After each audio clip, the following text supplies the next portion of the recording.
আসসালামু আলাইকুম বন্ধুরা। আমাদের এটা নতুন প্রজেক্ট। আসলে নিচে বালি পাইলিং করা, যার কারণে এটা উপরে বেজ বান্ধা আছে আর বেজে পুটিং কলম দেওয়া আছে।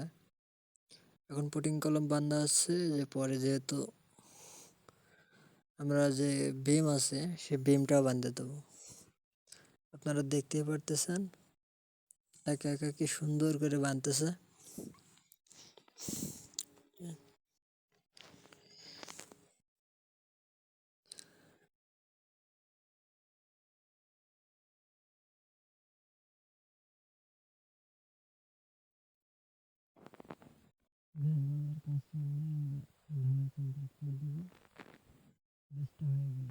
জি।